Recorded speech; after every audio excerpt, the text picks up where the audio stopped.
हो ज्ञानी, ज्ञान के दाता, मुनि गुरुवर को करके प्रणाम गाऊं मैं, ध्याऊं मैं सुबह शाम।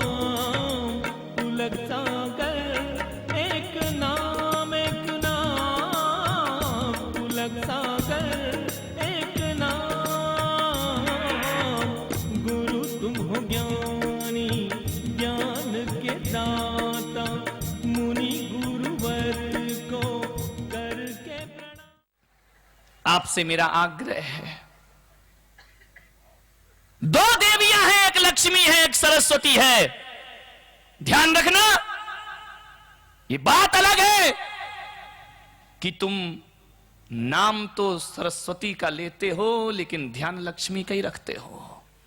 तुम्हारी तासीर यही है कि लक्ष्मी आना चाहिए, सरस्वती जाए तो जाए। एक बात याद रखना, लक्ष्मी और सरस्वती में इतना ही अंतर है कि लक्ष्मी की पूजा कर सकते हो, लक्ष्मी पूजा के योग्य तो है लेकिन विश्वास के योग्य नहीं है। और सरस्वती की पूजा मत करो लेकिन उसका विश्वास जरूर करना। वो भरोसे के काबिल है, वो विश्वास के काबिल है, क्योंकि लक्ष्मी और सरस्वती, दीपावली पर देखना, लक्ष्मी की फोटो खड़ी है, सरस्वती बैठी है। सोचा कि ऐसा क्यों? लक्ष्मी की बहुत कम मिलेंगी फोटो बैठी, सरस्वती बहुत कम मिलेगी खड़ी। सरस्वती की तस्वीर, फोटो, मूर्ति बैठी मिलेगी। बहुत सोचा तो इसी निर्णय पर निकला कि लक्ष्मी कहती है कि देखो मेरे पास बैठने का समय नहीं है, मैं आती हूं और चली जाती हूं, मुझ पर ज्यादा विश्वास करना मत, मैं खड़े खड़े आती हूं और खड़े खड़े छोड़ करके चली। सरस्वती कहती है देखिए, एक तो मैं आसानी से आती नहीं हूं और आ गई तो फिर कभी छोड़कर जाती नहीं हो। एक बार भी सरस्वती छोड़कर नहीं। आपने ये तो सुना होगा कई लाखपति खाकपति हो गए, कई करोड़पति रोड़पति हो गए, लेकिन कभी सुना कि कोई विवेकानंद बुद्धू हो गया? कभी सुना तुमने कोई ज्ञानी अज्ञानी हो गया? ये कभी सुना? सरस्वती दामन कभी नहीं छोड़ती है, ध्यान रखिए। लक्ष्मी ने कहा सेठ मुझे जाना है। सेठ ने हाथ जोड़े, लक्ष्मी देख तू मुझे छोड़ के मत जा, तू मेरे यहां एक दो मकान कम करना चाहती है तो कम कर ले, तू दो चार रिश्तेदार कम करना चाहे तो वो भी निपटा, लेकिन तू मुझे छोड़कर मत जा। बाप बड़ा ना भैया, एक्सपीरियंस बोल रहा है ये तुम्हारा, मुझे बोलने की जरूरत ही नहीं है। ऐसी बातें तुमको कितनी याद रहती हैं, ध्यान रखिए। लक्ष्मी ने कहा कि मैं जाऊंगी। सेठ बहुत रोया। एक दिन सेठ निकला रास्ते से, किसी ने कहा कि सेठ जी राम राम। सेठ ने कहा कह दूंगा। अरे बोले हम आपसे कह रहे राम राम, आप कह रहे कह दूंगा। सेठ ने कहा कि सेठ जी जय जिनेंद्र, बोले कह दूंगा। एक ने कहा सेठ जी दुआ सलाम, बोले कह दूंगा। घर गया सेठ, तिजोरी खोली और बोला कि एक ने तुझे राम राम बोला है, एक ने तुझे जय जिनेंद्र बोला है, एक ने तुझे दुआ सलाम बोला है। सेठानी बोली पागल हो क्या, तुमको बोला कि इसको बोला? बोले पागल मैं नहीं, पागल तू है। ये सारी जय जिनेंद्र इसी लक्ष्मी की है, मेरी कोई जय जिनेंद्र नहीं है। ये राम राम इसी लक्ष्मी को किया जा रहा है मुझे, और जिस दिन ये नहीं रहेगी अपना बेटा भी राम राम करने को तैयार है। नहीं, ध्यान रखना, लक्ष्मी बहुत पावरफुल है, ध्यान रखना। ये माना कि लक्ष्मी सब कुछ नहीं होती, लेकिन लक्ष्मी बहुत कुछ होती है मेरे भाई, उसके बिना काम भी नहीं चलता है। सेठ को पसीना आ गया। लक्ष्मी ने कहा कुछ भी हो जाए सेठ, मेरा जाना तो तय है कि मैं तुझे छोड़कर जरूर जाऊंगी। तो सेठ ने कहा कोई उपाय नहीं है देवी? बोली तू इतना गिड़गिड़ा रहा है, इतना रो रहा है, आंसू बहा रहा है, चल मैं जाते जाते तुझे एक वरदान दे देते। बोले एक मांगना सेठ, दो नहीं मिलेगा, ध्यान रखना। अरे बोले लक्ष्मी बस एक में, बनिए तो बड़े खुश हो जाते हैं। बनियों को क्या करना है, न रुपये न आदमी से मतलब, न परिवार से मतलब, उसे तो लक्ष्मी से मतलब। एक वरदान दूंगी बस। सेठ ने कहा एक, बोले लक्ष्मी ने कहा दो नहीं मांगना, मुझे तुझ पे दया आ रही है, तू रो रहा है, इतने दिन 20 साल तेरे साथ रही, चल जाते जाते एक वरदान मांग ले। सेठ क्या चाहता है? सेठ तो बनिया था, उसने कहा लक्ष्मी थोड़ी मीटिंग कर लूं, क्योंकि बनिया बिना मीटिंग के कुछ नहीं करता। पाटनी जी, प्रवीण भाई, मैं ऐसे ही थोड़ी आ गया हूं, कई मीटिंग हुई होंगी, ऐसे ही थोड़ी। बनिया बिना मीटिंग के कुछ भी नहीं करेगा, ध्यान रखना। वो तो अच्छा है कि पंचम काल में मोक्ष नहीं है, वरना ये बनिया कहते पहले मीटिंग होगी उसके बाद मोक्ष होगा। ध्यान रखना, बहुत होशियार होते हैं बनिए, बिना मीटिंग के तो बिना सलाह के ये कुछ नहीं करते हैं। जब तक 2-4 से सलाह नहीं कर लें तब तक इनकी बुद्धि चलती नहीं है। बोले पहले मीटिंग करूंगा, उसके बाद तुझसे वरदान मांगूंगा, एकदम से नहीं मांगते हैं। एक बनिया था, शिवजी का उपासक था, अचानक महादेव प्रकट हो गए, बोले मांग वरदान। पंडित ने कहा कि महादेव ये क्या कर रहे हो, मैं रात दिन पूजा करता हूं, पाठ करता हूं, और आप इस बनिया को वरदान दे रहे हो, ये तो पहली बार आया है आपके पास। महादेव ने कहा हो गई तो हो गई, अखड़ा उघड़ बाबा, बोले हो गए प्रसन्न तो हो गए, बनिया मांग ले वरदान। बनिया ने कहा मांग लूं? बोले हाँ। बोले आप कौन है? तो शिवजी ने कहा यार मैं शिवजी हूं, महादेव हूं। बोले पक्का बताओ। अरे बोले अपने जैसा बेईमान समझ रखा है क्या है, पक्का बताओ। हूं तो हूं, महादेव हूं तो महादेव, मांग वरदान, क्या मांगना चाहता है? बोले मांग लो। बोले ठहर, एक मांगना, नहीं तो बनिया का मन कभी नहीं भरता है, एक वरदान मांगना, दूसरा नहीं। उसने कहा ठीक है।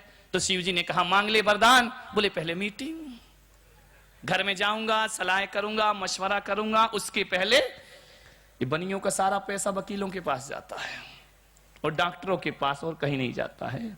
बनियों के पैसे 3 लोग निकाल सकते, आर के जैन, या तो डॉक्टर निकालेगा, या दामाद निकालेगा, या कोई पुलक सागर आ गया तो वो निकालेगा।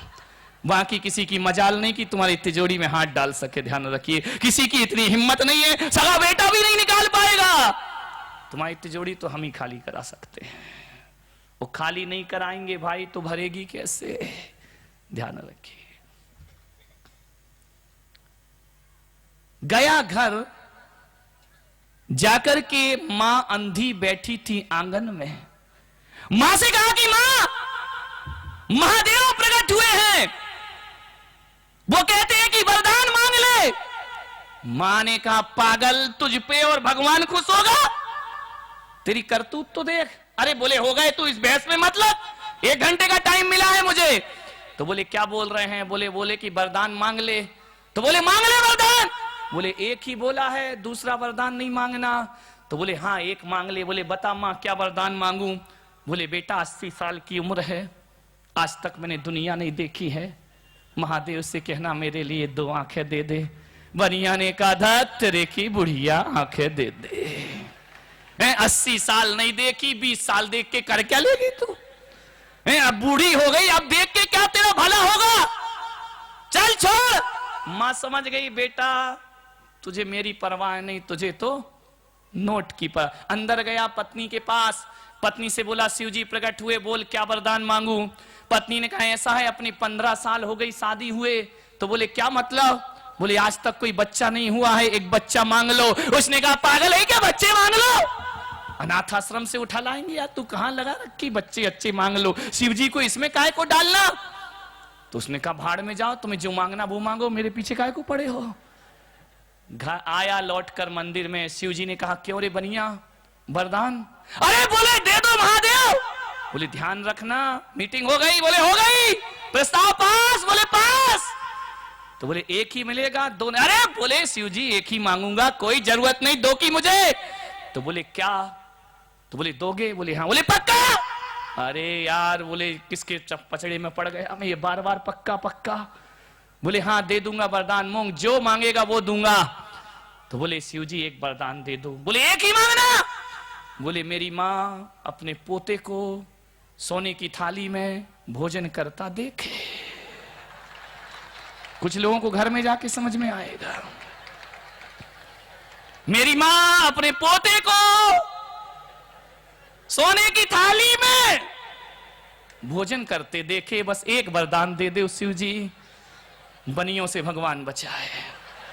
ये तो ईश्वर को भी नहीं छोड़े, ध्यान रखना है। एक में ही बारे न्यारे हो गए कि मेरी मां अपने पोते को, बच्चा नहीं है तो वो भी मिले, उस सोने की थाली गरीब को तो मिलेगी नहीं, भोजन करता देखे तो उसको आंख भी दे। तो बनियों से मत भिड़ना कभी जिंदगी में, पूरे देश की अर्थव्यवस्था यही संभाले बैठे हैं, ध्यान रखना।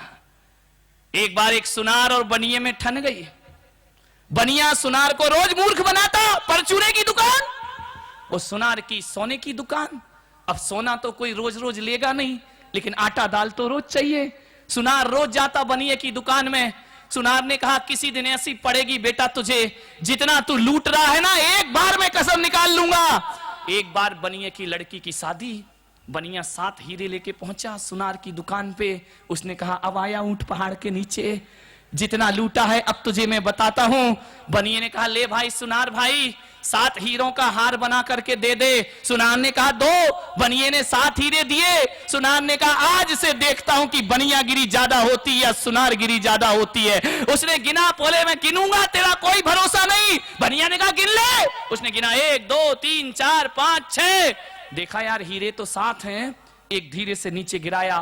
बोले क्यों रे बनिया झूठ बोलता है, अंदर करा दूंगा तुझे। बनिया ने कहा क्या हुआ? बोले 6 हीरे देता और 7 बताता है। बनिया ने कहा यार मैंने 7 दिए हैं, दुनिया में सबकी गिनती गड़बड़ हो जाए लेकिन बनिया की गिनती गड़बड़ नहीं होती है। बोले 7 दिए हैं मैंने। बोले ये देख 6 हैं। बनिया ने कहा लाओ मैं गिनता हूं। दिए सुनार ने। बनिया समझ गया दिए 7 थे, 6 कैसे हो गए। बनिया ने गिना 1 2 3 4 5 6। उसने एक हीरा अपनी उंगली में दबाया और कहा ठीक है सुनार, 6 हीरों का हार बना के दे।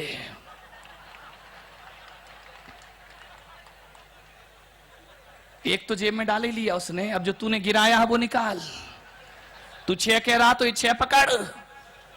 ध्यान रखना, बनिया को कोई मूर्ख नहीं बना सकता। इसलिए सरकार भी दीवारों पर लिखती है देश के सच्चे नागरिक बनिए। देखा होगा दीवारों पे लिखा हुआ देश के सच्चे नागरिक ये बनिए ही है। ध्यान रखिए, सोचना है। लक्ष्मी ने कहा कि सेठ मैं जाती हूं। सेठ ने कहा कि एक वरदान। बोले जरूर दूंगी, 24 घंटे की मोहलत देते हैं। लक्ष्मी ने कहा कि चलो इतने साल साथ रही, 24 घंटे और ले लो। सुबह उठा सेठ, थका हारा, म्लान मुख। बहू ने पूछा कि पिताजी आज तबीयत ठीक नहीं है क्या? बोले बेटा अब पूरे घर की तबीयत बिगड़ने के दिन आ गए। बोले क्या मतलब? बोले बेटा बुरे दिन आ गए अपने, अब अच्छे दिन चले गए। आज क्या हो गया पिताजी सुबह सुबह आपको? बेटा अब अपन सेठ नहीं कहलाएंगे। क्या हुआ? अरे लक्ष्मी रात को मेरे कमरे में आई और लक्ष्मी ने कहा सेठ अब मैं तुझे छोड़कर जाती हूं। क्या कह रहे हो पिताजी, लक्ष्मी चली? बोले हाँ। बोले लक्ष्मी गई तो ये मकान को बिकने में अब ज्यादा देर, जब तक तेरे पुण्य का बीता नहीं करार और तब तक तुझको माफ है, अवगुण कर ले। अच्छा, कभी भी लक्ष्मी धोखा दे सकती है। बहू ने कहा पिताजी ये तो बहुत बुरे दिन आ गए। बोले सब बहुओं को बुलाओ। सब बहुओं को बुलाया। सेठ ने कहा कि लक्ष्मी ने एक वरदान देने को कहा है, बताओ बेटा कौन सा वरदान मांगू? बहुओं ने कहा पिताजी आप सोचिए, आप घर के बड़े हैं। भीलवाड़ा वालों एक निवेदन है मेरे आपसे कि जब तक आपके घर में बड़े बुजुर्ग जिंदा हैं तब तक हर फैसला करने का अधिकार आपको बुजुर्गों के हाथ में सौंपना चाहिए। तुम्हारा घर कभी नहीं बिखरेगा, तुम्हारा घर हमेशा चलता रहेगा, ये अखंडता बनी रहेगी। इतना सम्मान तो बुजुर्गों का रखो क्योंकि उनके अनुभव बहुत बड़े हुआ करते हैं। इतना हक सौंप दे एक औलाद, एक बहू, एक बेटी कि जब तक बुजुर्ग जिंदा हैं हर फैसले घर के यही लेंगे। ध्यान रखना, जिस घर में 2 आदेश चलते हैं उस घर को टूटने में ज्यादा देर नहीं लगा करती है, और जिस घर में 1 आदेश चलता है उस घर को कभी बुरी नजर नहीं लगती है। ध्यान रखना। अरे नए मकान में काली हंडी लटकाते हो ना कि इस घर को नजर ना लगे, हड़िया लटकाते हो। और मैं तो कहता हूं कि हड़िया लटकाओ या ना लटकाओ कोई फर्क नहीं पड़ता, बुरी नजर से बचाना है तो बुजुर्गों के हाथ में घर सौंप दीजिए। दुनिया की कोई बुरी ताकत उस घर का कुछ नहीं बिगाड़ सकती है। घर के फैसले बड़े बुजुर्गों को सौंपो। बड़े बुजुर्गों से भी एक निवेदन है, यदि आपके बच्चे आपको घर सौंप दे और फैसला लेने का निर्णय सौंपते हैं तो आपका भी कुछ दायित्व बनता है। आप स्वयं लें, लेकिन कोई भी निर्णय से पहले अपने बहू बच्चों से सलाह मशवरा जरूर किया करें, ताकि बच्चों को यह लगे कि हमारा भी इस घर में थोड़ा सम्मान मौजूद है। ध्यान रखें, ये परिवार को चलाना है तो दोनों तरफ से समझदारियां रखना पड़ेगी। अरे फैसले आपके हो लेकिन थोड़ा सा पूछ लिया करो। आज सारा झगड़ा समाज में, परिवार में मूंछ और पूंछ का झगड़ा है मेरे भाई। थोड़ा सा पूछ लो तो कब बिगड़े काम बन जाते हैं। ध्यान रखें। सेठ ने कहा कि सच है कि मैं सारे निर्णय लूंगा, लेकिन तुम सब भी इस घर के सदस्य हो, तुमसे पूछना भी मेरा कुछ धर्म है। बड़ी बहू से पूछा कि बता बहू क्या वरदान मांगू। बहू ने कहा ऐसा वरदान मांगो पिताजी कि अमेरिका का सारा सोना अपने घर में भर जाए। अब आज की बहू तो एक ख्वाब देखती और क्या देखती है। पिता ने कहा ठीक कहती है बेटा। दूसरी बहू से पूछा कि बेटा तू बता क्या वरदान मांगू। बोले पिताजी ये सोना वोना तो ओबामा देने नहीं देगा, नहीं ऐसे थोड़ी जाने देगा कि तुमको दे दे। राष्ट्रपति जी बैठे वहां, तो क्या किया जाए। बोले ये करो, आजकल प्रॉपर्टी का धंधा गजब का चल रहा है। जमीन नहीं भी बिकी तो बेच दो, अपनी हो या ना हो बेच दो, माल तो अपना ही है। ध्यान रखना, ये भूमाफियाओं का बड़ा जोर चल रहा है। तो बोले सारी जमीनें अपने नाम करा लो, आराम से बेच बेच के खाएंगे। ठीक कहती है बहू। तीसरी बहू से पूछा तू बता। उसने कहा अरे जमीन ममीन छोड़ो, आजकल सरकार बड़ी अलर्ट हो गई है, दिवाला निकाल देगी तुम्हारा। तो क्या करूं। बोले सबसे अच्छा धंधा स्कूल और कॉलेज का है। शिक्षा बहुत महंगी हो गई है देश में, ध्यान रखना। दुनिया कहती है कि सारे लोग साक्षर हो जाएं, शिक्षा महंगी होगी तो पूरा भारत साक्षर कहां से होगा। दिगंबर जैन समाज के प्रख्यात कवि हृदय संत वात्सल्य मूर्ति प्रखर वक्ता मुनि श्री पुलक सागर जी महाराज की लेखनी द्वारा अलौकिक साहित्यों की रचना हुई है।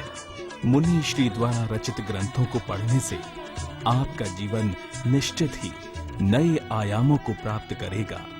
साथ ही मुनि श्री के विचारों को जानने के लिए मासिक पत्रिका पुलक वाणी के सदस्य बन जीवन में नई ऊर्जा का संचार करें। मुनि श्री के साहित्य एवं पुलक वाणी को प्राप्त करने के लिए संपर्क करें। केंद्रीय कार्यालय वात्सल्य भवन, P75, गली number 5, Bihari colony extension, Shahdara, Delhi 110032। Mobile 919810900699। Email pulakvani@gmail.com।